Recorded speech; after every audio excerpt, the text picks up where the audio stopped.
Welcome to Weekly Digest, where we highlight the works of ministers of government as they push the administration's development agenda. 30 persons in Sierra Johanna were left homeless after the owner of a private land on which they were squatting demolished the structures. On Friday, the demolition began and ended on Saturday. Regardless of the squatting situation, Minister within the Office of the Prime Minister with responsibility for public affairs, Kwame McCoy, visited them and listened to their complaints. And the residents are happy to have some comfort from government. Now, there are some people who would have already been part of the process of activating their application through the Ministry of Housing and Water for a land. We will continue that process as of now to get you your lands as quickly as possible. Key development works in the Perfect Harmony Region 3 has caused 14 persons to lose income as they were forced to close their small businesses. Understanding the needs of the proprietors, government has compensated them $2.5 million. The checks were presented by Minister of Housing and Water Colin Crowell and Susan Rodriguez. Minister Rodriguez says the beneficiaries will also receive business management training from the Small Business Bureau and the Guyana Revenue Authority. There's so much that I'm sure you will learn from the different training in financial management and business management and taxation, and the knowledge you will receive from that will be much more valuable than the check. From August 8 to 11, the National Stadium will come alive as Guyana hosts the 2024 edition of International Building Expo. And business owners are flocking, having already purchased almost 85% of the booths. Minister of Housing and Water Colin Crowell is satisfied with the progress. That means there's only a 15% left, and some of that 15% would be the food court area. So it means that the serious side of business, by and large, has been allocated. Overall, we're looking about 341 spaces or booths for persons to occupy or to be made available. 25 technical persons in the Ministry of Natural Resources are undergoing training about oil in the face of climate change. The overseas seminar on oil development in Guyana opened on Monday at the Guyana Forestry Commission. The Natural Resources Ministry, Chinese Embassy, CNUC, Guyana, and the Development and Research Center of China Geological Services are collaborating to make this happen. It will run from July 8 to 28. One of the main tasks was to ensure that we build capacity. Build capacity especially with regards to the management and regulating the oil and gas sector. It was critical that we build capacity and build it fast, because oil and gas is new to all of us, and at the pace at which the oil and gas sector is developing, it was essential that we develop our human resources at the same time too. Minister of Parliamentary Affairs and Governance, Gail Teixeira, has re-emphasized that public servants must be accountable. She was speaking at the opening of the roundtable discussion on ethical behavior within the public service at the Pegasus Hotel in Kingston, Georgetown.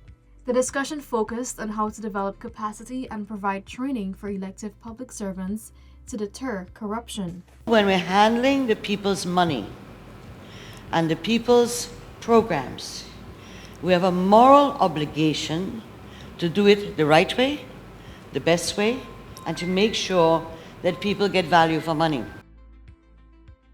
50 persons will benefit from the second heavy-duty equipment operation program sponsored by the Board of Industrial Training, BIT.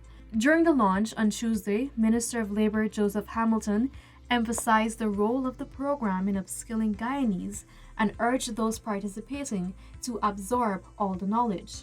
All of us, we have a responsibility to do as much as we can to develop ourselves, to utilize the facilities that are made available to you. And in this instance, the facilities all around is free.